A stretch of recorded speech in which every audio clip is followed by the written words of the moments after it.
trên đồng bóng niên nhom song chùm điệp số lục rú niên nhom chmu xoan sần nít cứ riêng ở thạch cò sầm rạp sắp đa tì đậm môi đan cứ niên nhom phơi ca sừng khai mê riêng vì đầm lái lời chạ giá nâng nâng sờ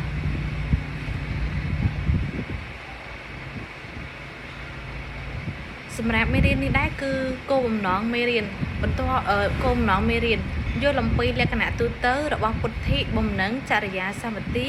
และขณะข้อนี้ระบอบสามัติต่างใบกำหนดบ้านเนื้อดำเราก้าสำหรับการวิดำไหลเลือพุทธิบ่มหนังสามัติจริยาระบอบซักอาจบังคับเชื่อกำลังสมนัวหนึ่งอุปกรณ์สำหรับวิดำไหลแต่เลือพุทธิบ่มหนังสามัติจริยาได้อาจมีจานตุ่มรงได้มีเรื่องขณะซ้อมสอบสำหรับวิดำไหลซักตือเนื้อกรุบกำลังขณะสอกแสงกำหนดบ้านเนื้อระเบียบเฟอร์ไอประสาลังเนื้อไฟวิดำไหลระบาดซักมวนำหลงเป็นหนึ่งกร้อยแกบบังเรียนหนึ่งเรียนกำหนดบ้านเนื้อวิธีสร้างเส้นเส้นได้อาจปลาวิดำไหลดัตพอสอกแสงระบาดซักคลำซาเมเรียนจึงคลำซาเมเรียนคือมินปีคือมวยประเภทลัตพอสกษารมปังตกแบบจริยาสัมติปีวิธีวีดำไหลจริยาสัมติระบาดสัตก็จริยาระบาดสัตจังคือจีจำเนียนตุนหรือก็จีจำเนียนตุ่มเนี่ยตุ่มน้องคล้วนได้บกโกนูตัวบานเนื้อตามตัวบานตามระยะกาบอดตามระยะกาดอกบอดปิซาปีกาสกษานั่งไอจิบกาเงียบเสียงจริยาระบาดซาแต่งอันนี้มีโดยชี้จุ่มเนียนกากรุบกรองขลุ่นไอหรือวิในตาขลุ่นกาสหกาจมวยหนึ่งเนี่ยดัดเตยกาประสายแต่ตรงนี้เตอวันตะหมกกาชนัยประดับไว้มวยเพียบอัดหมดเซนแต่เลือกาเงียขอบุมนั้นปุถิจุ่มเนียนปรัชญาสามตีคือจีจุ่มเนียนแต่ปลาสำหรับกาเกิดวิพิโรคัดพอกาจองจำหนึ่งกาเรียนหมู่จีตามภายเสียงเด็ดจีเรื่อยๆวิญญาณสโลกนงกาวัสตุจุ่มเนียงกาโยดังหรือปรัชญาสามตีไปปลุกวิตรบานปลาสำหรับว่าไว้โดยจีกาประลองดับใบว่าไว้กาจองจำสมรรถภาพหรือหลับเบือนในกาเกิดหนึ่งกาวิเพียบบ่มนั้นปุถที่จุ่มเนียงปรัชญาสามตีโรมีนกากัดหนึ่งชายตอบตอนหัดการได้การเมียนล้างสมัติเพียบขนมกาจามเมเรียนดือก่อหัดการได้บานกัดล้างกาจังร้อมมีนเพียบบัดบาน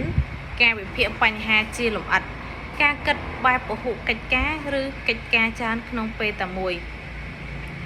จังเมธาเนอไปนังดามีนกัดกานะเด็กจราอนคือกอดอาจบานใจบานธาตากอดเถิดเฟือกิจการมวยนามุนได้จีกิจการประตวันประตอบมาคือยังอาจเรียบจีนุดับดอยในการเพื่อกิจการมวยนุบานจังแกบานใจจำนัดธนาปรมินหรือกอวัตถุเซน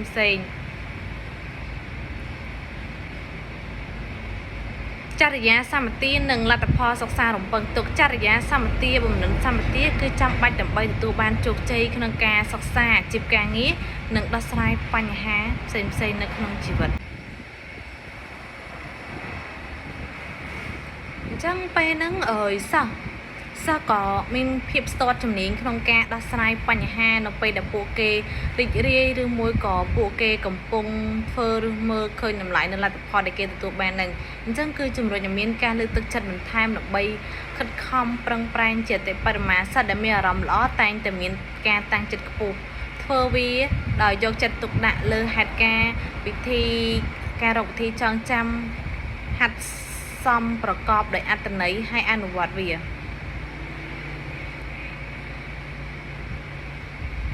แกทับอารมณ์จันเปย์หรือกอมันเซอจับอารมณ์หนึ่งเฟิร์มีการรำคาญดอ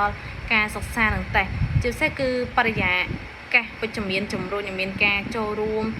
จังคือปริยาการเรียนบัสนไปจมีนกอวีจุบริมีนแกโจรูมหนึ่งการเรียนสดบัสจานเจียงได้จานเจียงเรียนได้มีนปริยาการเอาไปจมีนตำแหน่งตำนองเราเวียนลาตพอสักซ่าหนึ่งจำนองจำโนจัดเลือหมู่จีนจังซาแดกวัดจุกใจนักนองแกสักซ่าคือกอดมีกระไดสังคม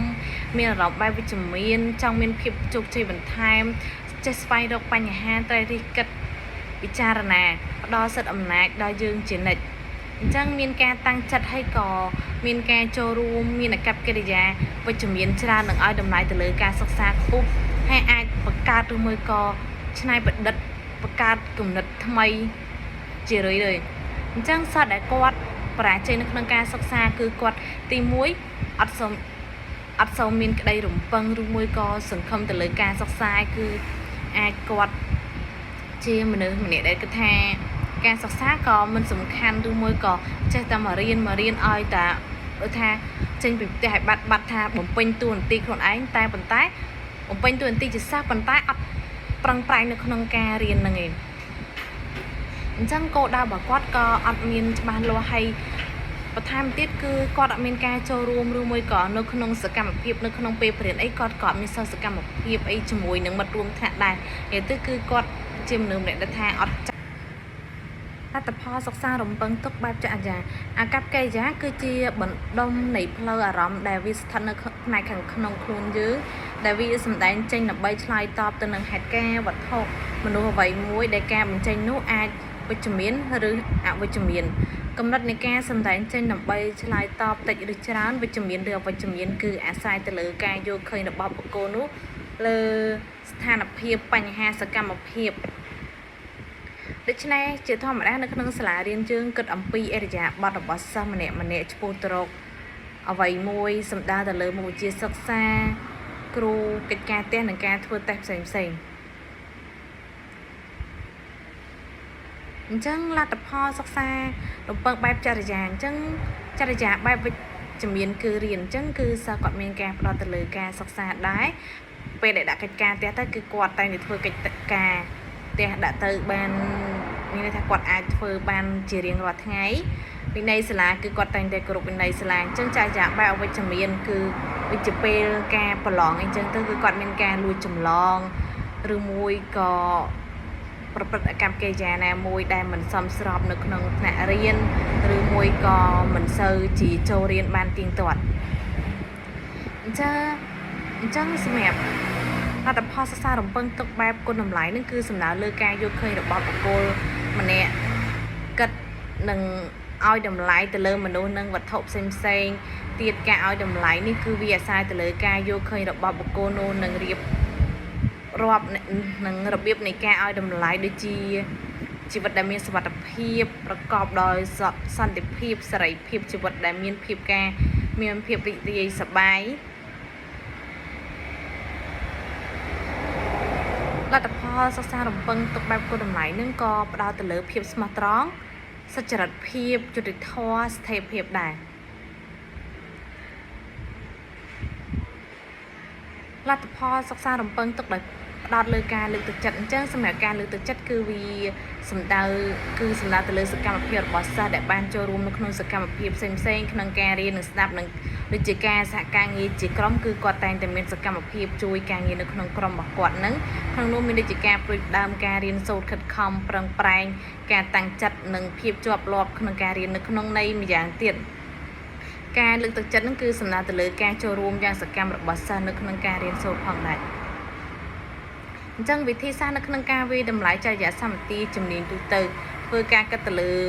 ចំណុច3យ៉ាងរាល់ពេលដែលយើងវាយតម្លៃអរិយា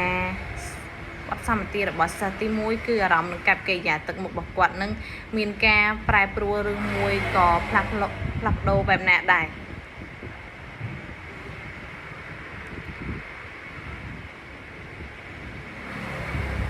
ការវាយតម្លៃចរិយាសម្បទាបំណិនក្រៅពុទ្ធិនេះគឺការអង្កេតរចនាសម្ព័ន្ធការអង្កេតជាក់លាក់ឬមួយក៏ត្រូវការពេលវេលានិងទំនួលជាច្រើននៅក្នុងការកត់ត្រាអំពីសកម្មភាពនានារបស់សិស្សរាល់ការកត់ត្រាត្រូវធ្វើសកម្មភាពបែបវិជ្ជមាននិងអវិជ្ជមាន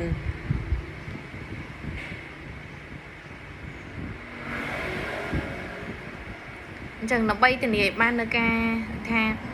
រសម្ភាសរបស់គ្រូអញ្ចឹងវាគឺជាមធ្យោបាយដែលល្អបំផុតសម្រាប់ការវាតម្លៃអំពីលទ្ធផលសិក្សារបស់សិស្សជំនឿអរិយាប័ត្រសិស្សនៅក្នុងសង្គមផ្សេង